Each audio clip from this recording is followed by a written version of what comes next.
दोस्तों, कई बार मैं सोचती हूँ कि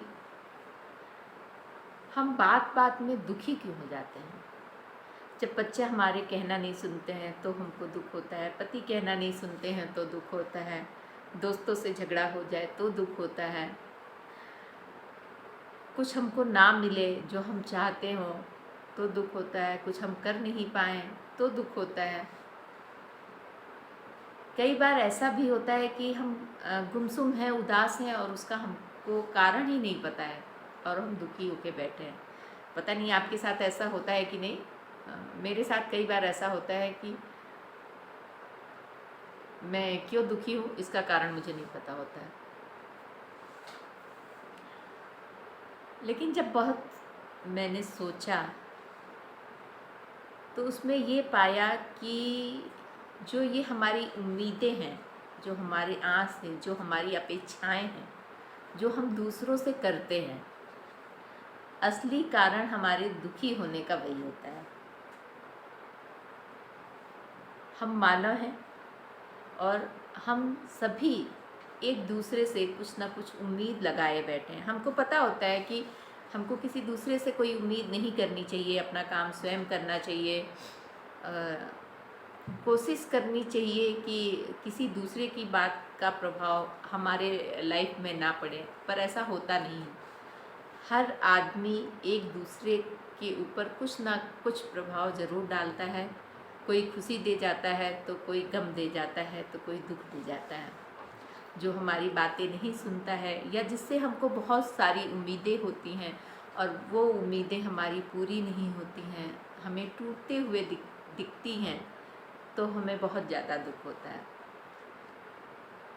तो ये जो उम्मीद है, इसे हम इतना ज़्यादा क्यों बढ़ा लेते हैं, इस पे हमको ज़रूर विचार करना चाहिए।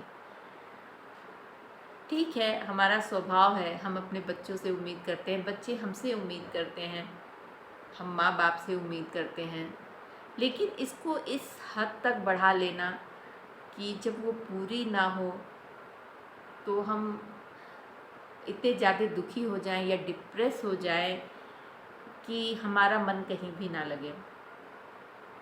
बहुत लोग, आजकल की जो जनरेशन है या कहिए आजकल के जो बच्चे हैं, उनको तो छोटी छोटी बातों पे ही वो उनको गुस्सा आ जाता है, वो दुखी हो जाते हैं। किसी ने लैपटॉप मांगा, माँ बाप लैपटॉप नहीं दे रहे हैं तो बच्चे दुखी हो जा रहे हैं, मोबाइल नहीं दे रहे हैं तो बच्चे दुखी हो जा रहे हैं, जबकि इन चीज़ों का उनकी लाइफ में अभी इतना यूज़ नहीं है। इन बातों को उनको समझना चाहिए।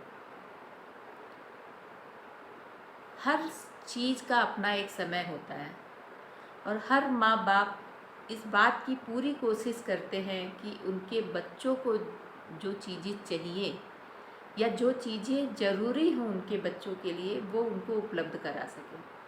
ये हर माँ बाप की पहली प्राथमिकता होती है। पर आजकल जो युग बदल रहा है, इसमें बच्चे सब कुछ जल्दी से जल्दी पा लेना चाहते हैं, जल्दी से जल्दी सीख जाना चाहते हैं। अपनी एज से वो कई गुना आगे चलते हैं और जब माँ बाप उनकी उम्मीदों को पूरा नहीं कर पाते या उनको लगता है कि अभी बच्चे को इसकी ज़रूरत नहीं है, तो वो छोटी छोटी बातों पे दुखी हो जाते हैं। मेरा उन सभी बच्चों से ये कहना है कि पहले आप अपनी आवश्यकताओं को समझें, उस पर ध्यान दें कि आपके लिए क्या ज़रूरी है। आपके लिए मोबाइल ज़रूरी है, लैपटॉप ज़रूरी है, या अभी आपके लिए पढ़ाई ज़रूरी है। आप कोशिश करिए अच्छे से अच्छे पढ़ने का, अच्छे से अच्छे नंबर लाने का। जीवन में आगे आपको क्या करना है, इस बात पे विचार करिए। आप कुछ बनने की कोशिश करिए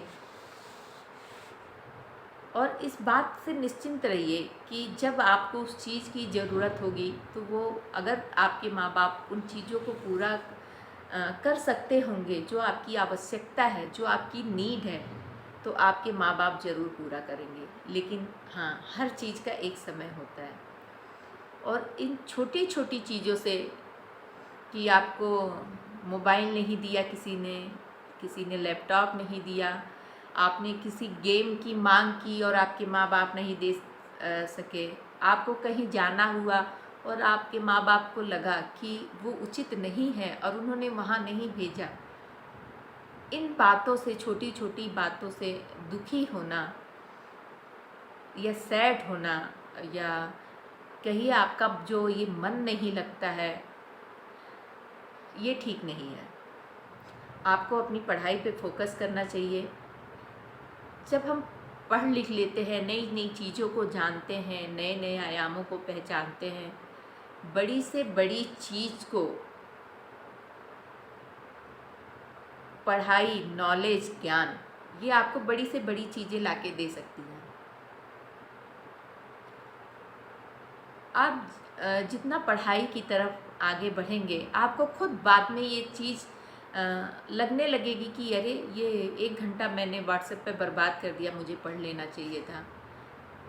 मैंने इतनी देर लैपटॉप पे गेम खेल लिया, मेरे नंबर अच्छे नहीं आए। जब आप फोकस करेंगे तो आपको पता चलेगा कि ये चीज़ें आपको कितनी नुकसान कर रही थी। इन सब चीज़ों का यूज बहुत है, लेकिन क्योंकि अभी आप छोटे हैं, आप उतना नहीं समझ पाते हैं कि इनका कितना यूज करें। और जैसे जैसे आपके माँ बाप आपको वो सुविधाएं देते जाते हैं और आपको उनका नॉलेज नहीं होता है कि हमको कितना देर यूज करना है, तो आपकी लाइफ कहीं ना कहीं डिस्टर्ब होती है, जिसको आप अभी नहीं समझ रहे हैं, पर इस चीज़ को बाद में आप समझेंगे।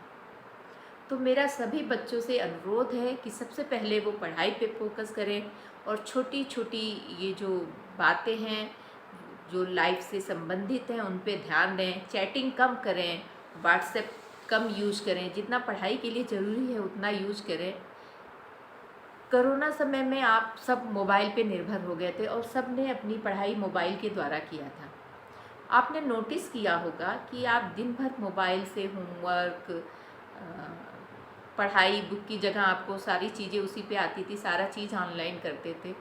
तो जो बच्चे आपके पहले पढ़े हुए थे वो कितने इंटेलिजेंट हैं या कितना उनको आता है, और आपने ये जो 2 साल पूरे मोबाइल पे बिता दिए, आप कितना जानते हैं, आपको कितना नॉलेज है, और जो बच्चे क्लासरूम में पहले पढ़ के निकल चुके उनको कितना नॉलेज है।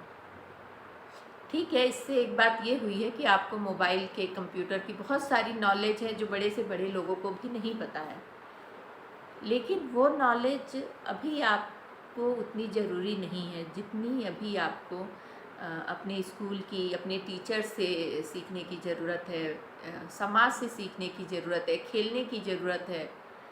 आज हम लोग देखें कितने कमज़ोर होते जा रहे हैं, क्योंकि बाहर खेलना कूदना बंद हो गया है। बाहर बच्चे कम से कम निकलने लगे हैं, ज़्यादा से ज़्यादा मोबाइल पे, लैपटॉप पे समय बिताने लगे हैं। तो उनको सामाजिक जो हमारा नॉलेज है कि किसके साथ कैसे रहना चाहिए, किससे कैसे बात करना चाहिए, किसको प्रणाम करना चाहिए, किसको हेलो करना चाहिए, ये छोटी छोटी चीज़ें या बातें बच्चे भूलते जा रहे हैं। कहीं ना कहीं उसमें हम माँ बाप की भी गलती है, इस बात को मैं मानती हूँ कि हम वो ध्यान नहीं दे पा रहे हैं, या हम उनको सिखा नहीं पा रहे हैं, या हम उनको समझा नहीं पा रहे हैं।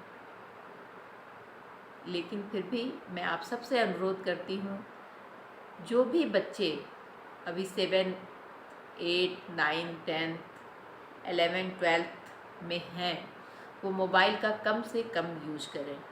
इसके बाद 12th के बाद आप खुद ही मैच्योर हो जाते हैं और आपको इतना ज़्यादा बताने की ज़रूरत नहीं पड़ती है कि आप कितना पढ़ाई कीजिए, कितना नहीं कीजिए, कितना मोबाइल यूज कीजिए।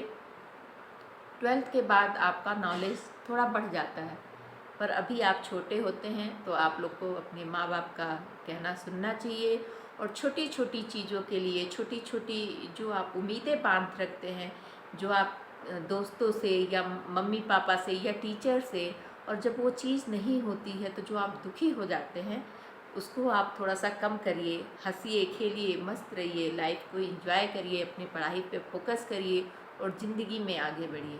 बस मेरा यही कहना था। आपको अगर मेरी ये वीडियो अच्छी लगी हो तो प्लीज़ इसे लाइक, शेयर एंड सब्सक्राइब ज़रूर कीजिएगा, और सारे प्यारे बच्चों से अनुरोध है कि वो अपने पढ़ाई पर फोकस करें और अपने माँ बाप का नाम रोशन करें, अपने देश का नाम रोशन करें, और खुद अपने आप पर गर्व करें कि मैंने ये काम किया है। आप दूसरों के लिए नहीं कीजिए, पर अपने लिए, अपने आप पे गर्व करने के लिए कि मैं ये बन गया या मैं ये चाहता था, इसको हासिल कर लिया, इस बात पर गर्व कर सकें। इसलिए अभी पढ़ाई पर ध्यान दीजिए। धन्यवाद।